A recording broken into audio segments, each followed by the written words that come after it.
5 ways to have a successful open house where you're actually getting leads, getting sales. So open houses are probably the top 3 best ways for lead gen right now. This is a great way to get buyers, great way to sellers. So I'm going to talk about 5 ways to make sure it's successful and that you don't feel like you're wasting your time.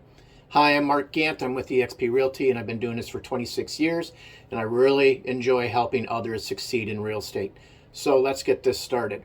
The first thing you need to do is pick the right open house. You don't just randomly pick a house. I see people in other offices all the time saying, hey, can somebody do an open house? Research it. 1, where is it located?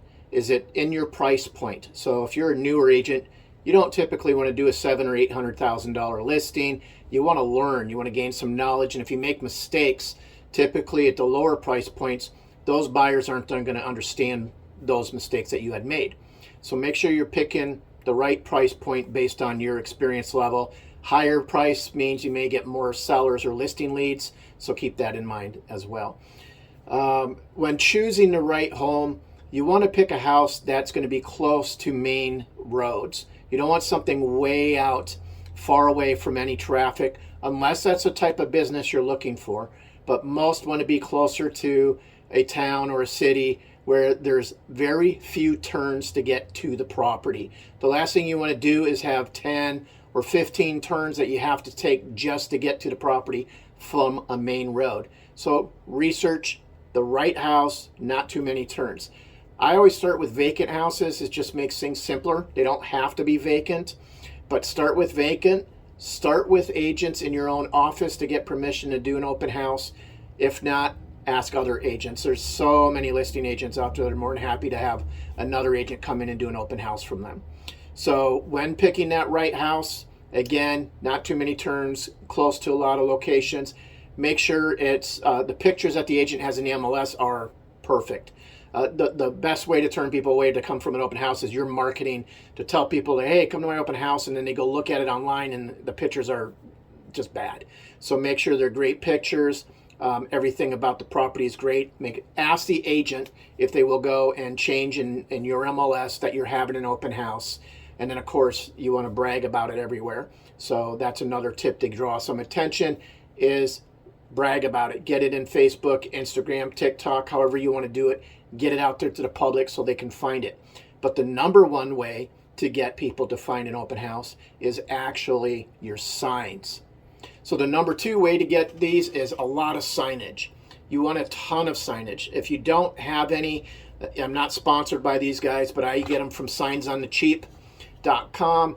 They're corrugated, they're fairly inexpensive, and you can get a whole bunch of directionals telling people from that main road to the house, turn by turn, to get to the property. So very important that you have plenty of signs.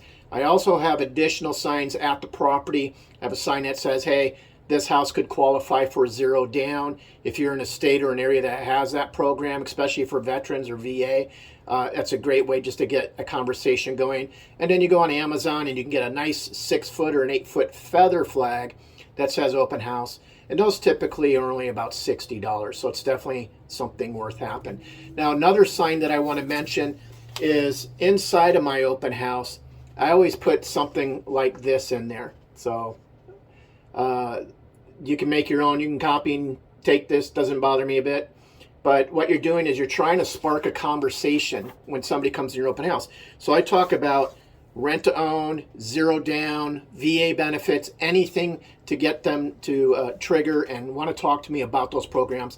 Obviously, make sure you understand those programs before you're trying to converse with them and educate it on. So signs are very important, and like I said, a lot of them. And I'm talking 10 or 15 directionals, so they stand out. Don't pick green for a color because it's going to blend in with grass. Go with bright orange or some other bright colors to make that happen. So the next thing is picking the day of your open house. I always suggest a Saturday. The reason being is in the old school, I've been doing this 26 years. Old school, it was, 2 to 4 every single Sunday. But the thing is, what do people do the following day? They're going to work. So now you're going to go bug them while they're at work. They don't have time for you. They're not going to pick up the phone. They don't want to have a conversation. They're at work. So if you do it on a Saturday and you get people to convey with you or they give you their information, you can now use Sunday to contact them back and say, hey, let's go look at some houses today, or here's a list of houses, or what questions do you have? I'd love to have you speak to my lender. So Saturday is what I pick. We've done plenty on Sundays. They work. The idea is the more open houses you do, the more successful you're going to be at it. I mean, if you have time to do one every single day, trust me, you're going to get sales by doing it every single day. You just want to, again, pick the right house, and you want to pick the right hours. So a great time if you're going to do a weekday is find a house for sale. Ask to do an open by a school, like an elementary or a junior high school, because when they're dropping off the kids, especially for the elementary, you can have an open house timed around the time they're dropping off the kids or when they're picking them up, because you do have pickups out here anyways around noon for kindergartners, and then for your higher aged elementary kids between 2 and 3 o'clock. Well, if you do open houses and you have a lot of signs from the school to the property, they might swing on by because they're the ones that are going to get a house, want a house, or even upgrade to a bigger house. So that's something to do on a weekday. But my favorite time is Saturday. Sometimes I do 2 on a Saturday, 1 in the morning, 1 in the afternoon. That's up to you. Again, the more you do, the more successful you're going to be. So when you get to the open house, there's some steps you want to take. One is remove all the flyers from the property. So this ties into step 3, which again was the signs. But you want to remove any flyers the agent has to the properties. Just put them in your car. Don't ruin them. That belongs to the agent. You're going to put them back at the end. But you're also going to want to prep the house, turn on all the lights, open all the blinds, make it light and bright.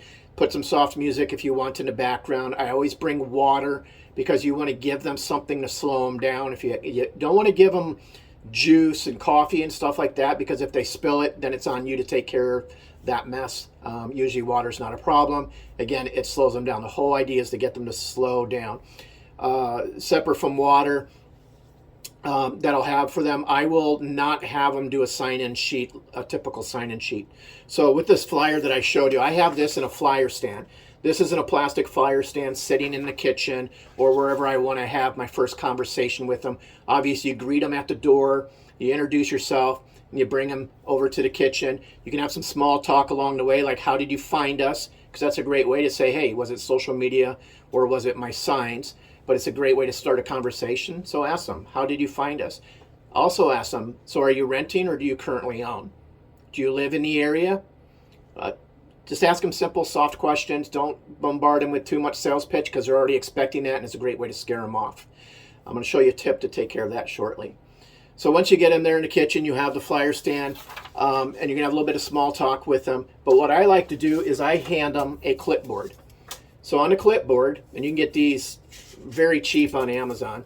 So you hand them on a clipboard, and then I have questions on this, and this makes it less salesy with me trying to follow them around and talk to them and get answers, and they're more likely to fill these out. You already know if you do, tablets or sign-in sheets, they're going to make up a phone number and they're going to make up an email, and you got nothing from that. So by doing this, what I'm doing is I'm saying, this is from the seller. Can you please fill this out and be honest about it so I can get the information to the seller and see if we need to make any changes to this property. Even though you're not the listing agent, doesn't matter. You're just trying to get them to fill this out. So what you're going to have on there is ask them to put their name, phone number, and email. Yes, again, it might be fake information, but here's the things I add to that. What are the favorite things you like about the property? What are the least favorite things you like about the property? Is this home in your price range? Is this the area you're looking, or are there other areas that you're looking in? When are you wanting to buy a house? Now, 3 to 6 months, 6 to 12 months, and I'll have them circle it. And then, have you spoke to a lender about qualifying for a home? Now, these next 3 questions are the most important. Would you like more information emailed to you about the zero down program from the state? Most states, like I said, have some form of a zero down program. And by putting that on there, they might not know about a zero down program. They might think they have to save up money. And if you weren't able to convey to them because you have too many people in a house, or they just didn't seem approachable, that's an attempt.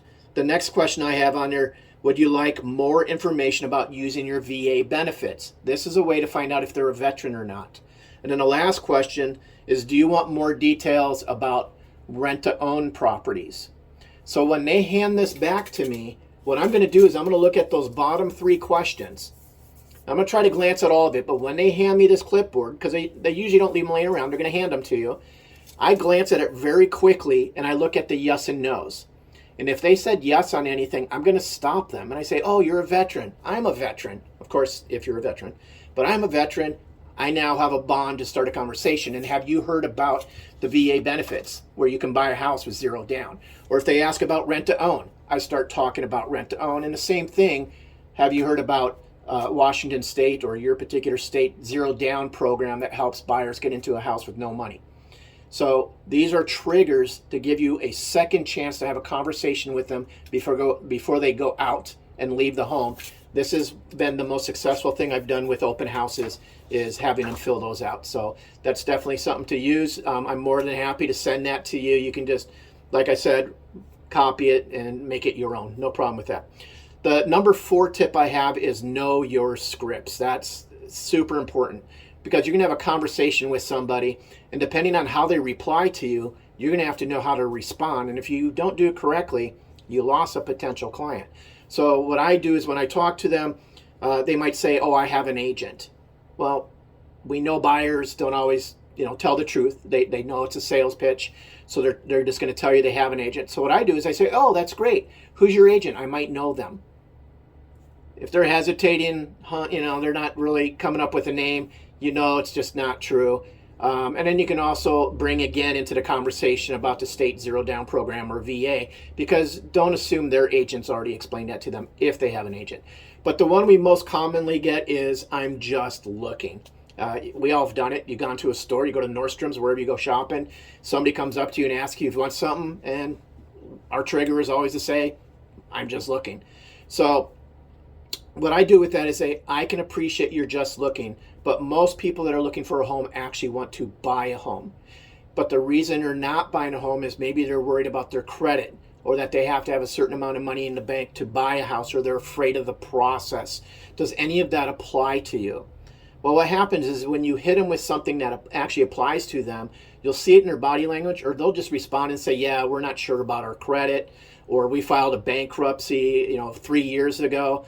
Well, now you have a reason to have to educate them and say, well, you can actually buy even with a bankruptcy. Let's talk about that. Or if they're worried about their credit, say, hey, we can get your information about your credit. It doesn't cost you anything. It's just for educational purposes, so you can make a good decision later. What this does, though, is it'll get you to say, oh, by the way, on that form that you filled out, is that your correct best email and phone number to contact you at? You're always going to start seeing some scribbling that out and putting it in their actual email or actual phone number. So that's why I love using the clipboard process. But know your scripts. Know how to convert their responses. They say they just have an agent or they're just looking. Know what to say. And the last thing, we all know this, and it seems to be the hardest thing with many, is follow-up.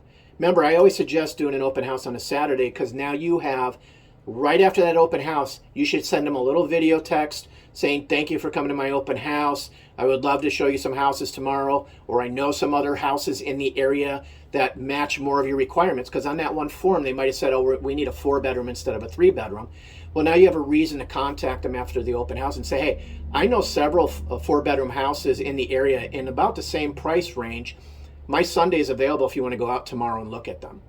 So again, follow-up is very important, but the follow-up needs to be something that benefits the buyer. What do they want? They want houses, they want properties, they want to know how to save money, they want to know if they can qualify. So on your follow-up, it's not a one-time follow-up. You have to chase them. And you're going to chase them for that whole week.